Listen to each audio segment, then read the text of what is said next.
তো গাইস দীঘার বড় ব্লগ নিয়ে আমি কিন্তু চলে এসেছি। আর প্লিজ আমাকে ক্ষমা করে দিও, আমি কিন্তু এই একটাই বড় ব্লগ করতে পেরেছি দুদিন। আসলে যেটা হয়েছে, মিনি ব্লগ বড় ব্লগ আমার এত গুলিয়ে গেছে, তাই আমি এই একটাই বড় ব্লগ করেছি। তবে এই ব্লগটা কিন্তু খুবই মজাদার হতে চলেছে, তোমরা পুরো ব্লগটা দেখলেই সেটা বুঝতে পেরে যাবে। দীঘা গিয়ে হোটেলে পৌঁছে এখানে আমরা দুপুরবেলা থেকে ব্লগটা শুরু করছি। আমি এই অবস্থায় আছি আপাতত। আর এখানে একজনকে অনেকক্ষণ ধরে বেল বাজানো হচ্ছে, খারাপভাবে বাজানো হচ্ছে, তাও উঠছে না। বাজা, ডেমো দেখিয়ে দে।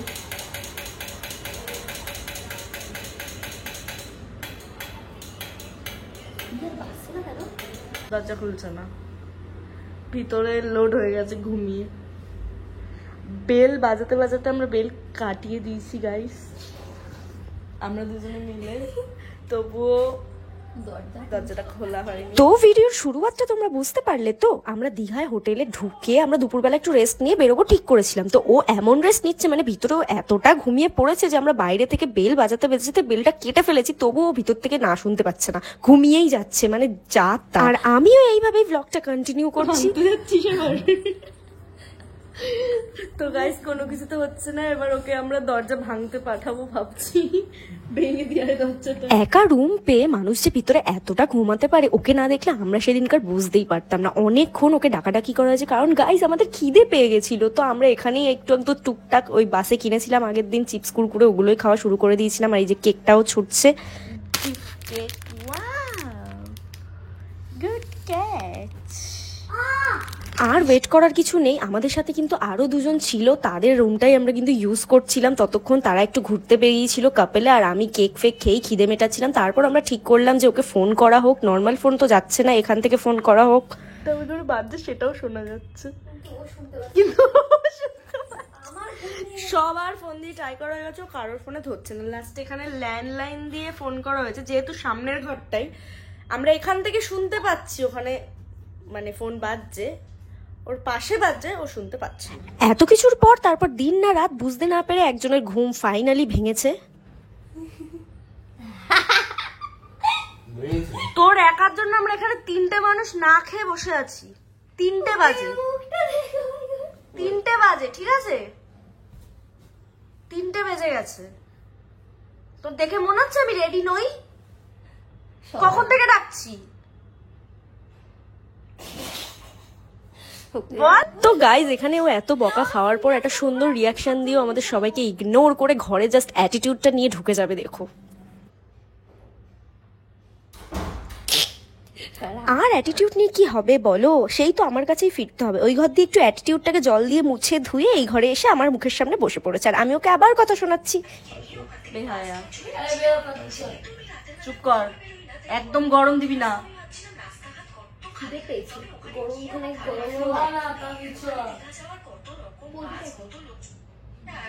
ওর সিরিয়ালে চান্স পাবে কদিন পর, দেখ মুখটা কিরম করে রেখেছে, কিন্তু কিচ্ছু জানে না, কিচ্ছু জানে না। একটা ঝামেলা থেকে মোটামুটি আমরা উদ্ধার পেলাম, ওকে ঘুম থেকে কোনো রকমে উঠিয়ে এই ঘরে আনা হলো। এরপর কি হয়েছে, ও চাবিটা ভিতরে রেখে বাইরে থেকে আর কি বেরিয়ে এসছে। এবার বাইরে থেকে লক হয়ে গেছে, ভিতর থেকে লক হয়ে গেছে, ব্যাস এবার আমরা ঢুকতে পারছি না, অথচ সমস্ত কিছু রয়েছে ভিতরে। এখন আমি আর প্রীতম যাচ্ছি নিচে রিসেপশনে আর একটা চাবি আনতে। মানে ভাবতে পারছো, আগের দিন রাতে জার্নি করে আমরা সবাই মোটামুটি টায়ার্ড হয়ে গেছিলাম, সবাই ঘুমিয়ে পড়েছিলাম, কিন্তু ওর ঘুমটা তোমাদের মনে হয় না একটু এক্সট্রিম হয়ে গেছে?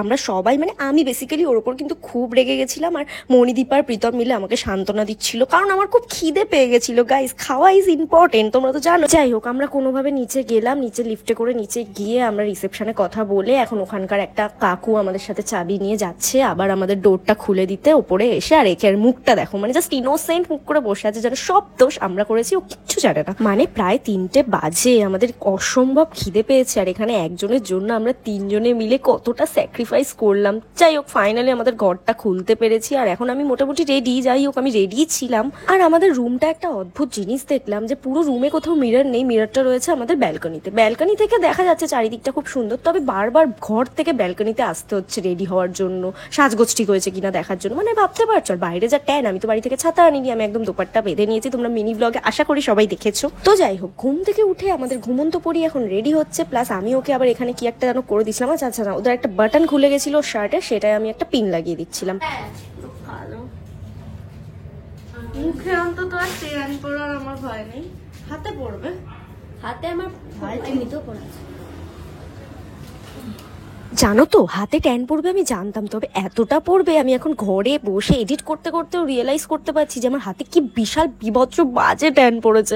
যাই হোক, এই ভুরিভোজ বলে যে রেস্টুরেন্টটা, এটা ও খোঁজ নিয়ে দেখলো যে এখানে সবকিছুই ফুল, মানে আমাদের কোথাও বসার জায়গা টায়গা হবে না। আর আমাদের ততক্ষণে খুবই খিদে পেয়ে গেছে, আমরা তাই হাঁটা লাগালাম বিচের দিকে। বিচের সামনে অনেক রকম খাবারের দোকানপাট থাকে, তাই আমরা ওখান থেকে খাবো বলে হাঁটছি। আর দীঘা সম্পর্কে তোমাদের যে ডিটেলসে বলবো বলেছিলাম, সেখানে তেমন কিছুই না। তোমরা জাস্ট এর মধ্যে দীঘা যাওয়ার কোনো প্ল্যানিং কেউ করো না। আমরা যেহেতু একেবারেই মানে প্ল্যানিং ছাড়া গেছি, আমরা কিন্তু গিয়ে সবাই মিলে ফেসে গেছিলাম। দীঘার মন্দিরটা ওপেনিং এর জন্যই সবকিছু মানে হোটেল পাওয়াই যাচ্ছিল না। আমরা অনেক কষ্টেই হোটেলটা পেয়েছিলাম, আর পেলেও তার ভাড়া যা বলছে সেগুলো আমাদের মধ্যবিত্তদের যারা 2 দিন 3 দিনের জন্য দীঘায় বন্ধুদের নিয়ে বা ফ্যামিলিকে নিয়ে ঘুরতে যাচ্ছে, তাদের কাছে সেই ভাড়াটা দেওয়া অসম্ভব।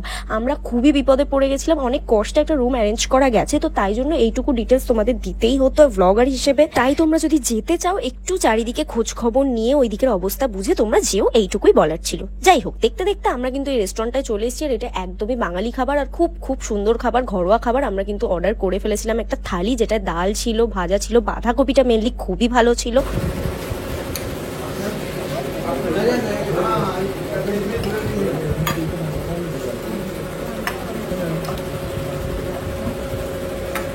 আর ওই রেস্টুরেন্টটায় খাবারের টেস্টের পাশাপাশি মানুষজনগুলোর ব্যবহারও কিন্তু খুব ভালো। আর প্রত্যেকটা খাবার কিন্তু বারবার করে রিপিটেড হচ্ছে, একদম নিমন্ত্রণ বাড়ির মতো। আমি ওই জিনিসটা দেখে অবাক হয়ে গেছিলাম যে বাবা, একটা রেস্টুরেন্টে এরকম রিপিট হচ্ছে। যেমন তেমন করে ঘোরা পসিবল হলো, যেমন তেমন করে খাওয়া দাওয়াটা করা কিন্তু উচিত। নিউ দীঘার বিচের সামনেই এই দোকানটা রয়েছে। আমরা কিন্তু 3 দিন যে ছিলাম, 3 দিন আর কি না, পুরোপুরি সব ধরে, তো ওই 3 দিনই আমরা এই রেস্টুরেন্টটা থেকেই খাওয়া দাওয়া করেছি। খাওয়া দাওয়ার পর আমরা বেশ সুন্দর করে এখন বেরিয়ে পড়েছি মোহনার উদ্দেশ্যে। প্লিজ যেতে যেতে তোমাদের আরেকটা কথাও বলে দিই, মানে হোটেলের সাথে সাথে কিন্তু সমস্ত গাড়ি ভাড়াও প্রচন্ড পরিমাণে মানে সুন্দরভাবে বাড়িয়ে দিয়েছে এরা, কোনো কারণ ছাড়া। মানে কারণটা হয়তো ওই মন্দির, যা বললাম তোমাদের। অটো ভাড়া থেকে টোটো ভাড়া 20 টাকারটা প্রায় 100 টাকা, 60 টাকা, 70 টাকা এরকম। আমি একদম খুব ডিটেলস দিচ্ছি।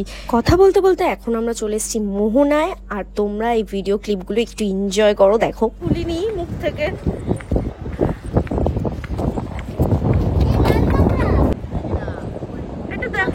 पंछी बनूं उड़ती फिरूं मस्त गगन में, पंछी बनूं।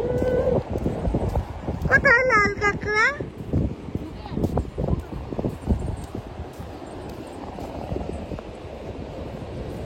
তখন প্রায় 5টা 5:30 বাজে বিকেল। তো আমরা ভেবেছিলাম লোক হয়তো থাকবে, তবে লোক এই দিকটায় ছিল না। মোহনার মেন জায়গা যেটা, ওখানটায় আমরা ছিলাম না, আমরা একটু দূরে ছিলাম, তাই এখানটা বেশ ফাঁকা ছিল। আমরা অনেক সুন্দর সুন্দর ভিডিও ক্লিপ নিতে পেরেছি। তোমরা কিন্তু ইনস্টাগ্রামটা খেয়াল করো।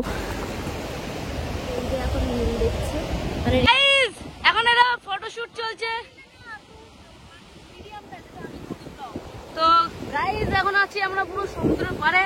আর এরা দুজনকে আমি চিনি না, আর একে তো পাগলি কোথা দিয়ে এসছে। আর আমি হলাম আজকালকার, ও হলো আজকালকার ঘুমের রাজা। যাই হোক, এই দেখো কি সুন্দর একটা জিনিস করেছিলাম আমি। এটা দিয়ে একটা ভিডিও হয়েছে, তোমরা পোস্ট করলে দেখতে পাবে। এখনো আমরা পোস্ট করিনি। এখানে আমরা 2019 থেকে 25 পর্যন্ত লিখে হেঁটেছি ওর ওপর থেকে। আর ট্রেন্ডিং ভিডিও, তোমরা তো জানোই, আর কি বলবো এইসব নিয়ে, তাই না? দেখে ওঠ।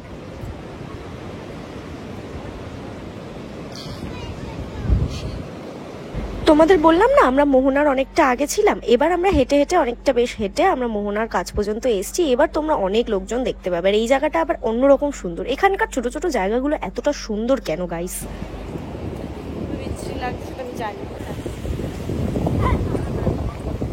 এখানে হেঁটে হেঁটে অনেকক্ষণ ঘুরে আমরা মোহনার পাড় থেকে ফুচকা খেয়েছিলাম। আমি একাই খেয়েছি। আমি একাই কেন সব জায়গায় ফুচকা খাই? যাই হোক, ফুচকাটা ভালোই ছিল, অতটাও খারাপ ছিল না। ব্লগটা এখানেই শেষ, আর কোনো বড় ব্লগ নেই। সবাইকে খুব সরি, আজকের মতো টাটা।